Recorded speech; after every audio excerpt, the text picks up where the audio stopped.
Ciclo do oxigênio. O ciclo do oxigênio faz parte dos ciclos biogeoquímicos, ou seja, os elementos químicos e substâncias diversas que tendem a circular na biosfera por vias que abrangem o meio abiótico e os seres vivos. O oxigênio está presente na atmosfera sob várias formas, na forma de oxigênio molecular, o O2, ou em composição com outros elementos, o CO2, o NO2 e outros gases. O fato é que o oxigênio é o elemento mais abundante da crosta terrestre e nos oceanos. Cerca de 99,5% do oxigênio está contido ali.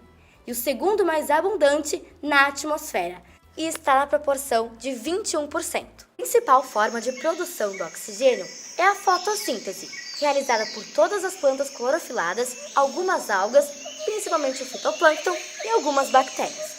O gás oxigênio provavelmente teria desaparecido na atmosfera se não fosse o contínuo reabastecimento promovido pela fotossíntese. Embora as plantas consumam parte deste oxigênio em sua própria respiração, a quantidade produzida pela fotossíntese pode ser 30 vezes maior do que a consumida. Através da energia luminosa proveniente do Sol, aliada ao gás carbônico presente na atmosfera e a água e alguns de seus nutrientes, a fotossíntese produz seu próprio alimento e produz a glicose, pela fórmula C6H12O6. E no final do processo, ela vai liberar o oxigênio. O principal meio de consumo do oxigênio é pela atividade respiratória dos seres aeróbicos. O oxigênio é consumido na inspiração e na expiração é liberado o gás carbônico. Outro meio de consumo é pela combustão, que é uma reação química exotérmica com grande liberação de energia na forma de calor.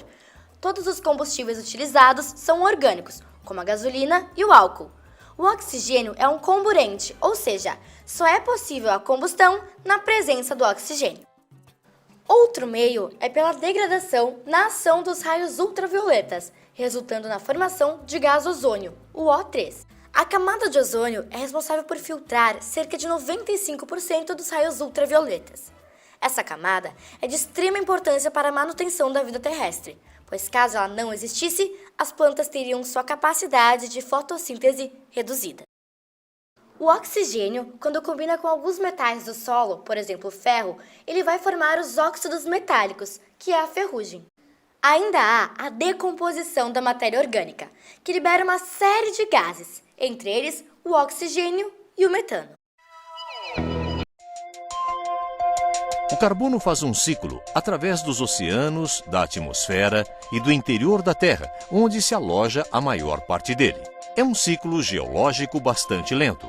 O gás carbônico que está na atmosfera, ao encontrar-se com a água, gera ácido carbônico, que reage com elementos da crosta terrestre, formando carbonatos.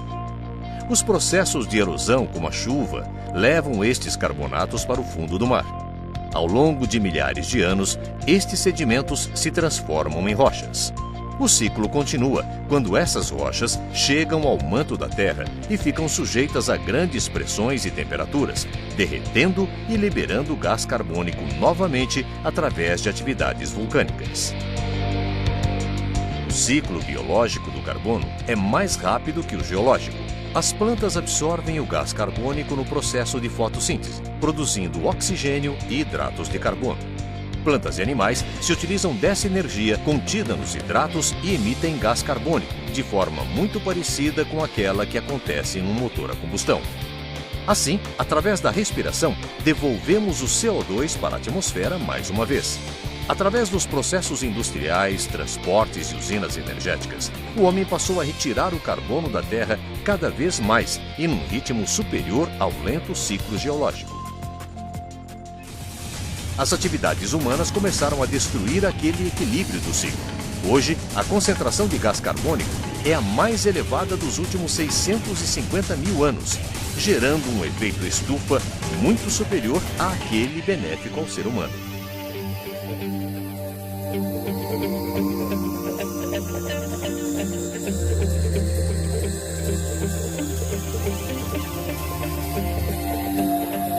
O ciclo do nitrogênio. O nitrogênio, encontrado na natureza na forma de N2, é um dos principais elementos constituintes dos organismos vivos. Daí a importância em compreender a sua reciclagem no meio ambiente. O ciclo do nitrogênio é o caminho que esse elemento faz na natureza. As ações do homem no último século provocaram intensas mudanças no ciclo do nitrogênio. Por exemplo, houve o aumento de mais de 100% na fixação do nitrogênio atmosférico para a produção de fertilizantes agrícolas, os adubos. Outra alteração significativa é o aumento na emissão de gases de nitrogênio provenientes da queima de biomassa, combustíveis fósseis e certas práticas agropecuárias, como a criação de gado, que produz grande quantidade de excrementos.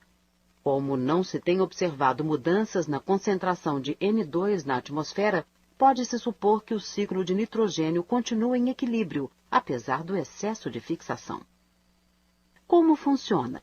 Mesmo que o nitrogênio esteja presente em grandes quantidades na atmosfera, na forma de N2, apenas alguns tipos de bactérias conseguem assimilá-lo nessa forma. Essas bactérias, chamadas fixadores, vivem associadas às raízes de algumas plantas, fornecendo-lhes o nitrogênio e recebendo em troca abrigo e alguns nutrientes. Quando os micro-organismos fixadores morrem, liberam nitrogênio no solo, sob a forma de amônia. A ação de bactérias transforma a amônia em nitritos e nitratos, sendo este último a fonte de nitrogênio mais aproveitada pelas plantas e, consequentemente, pelos animais.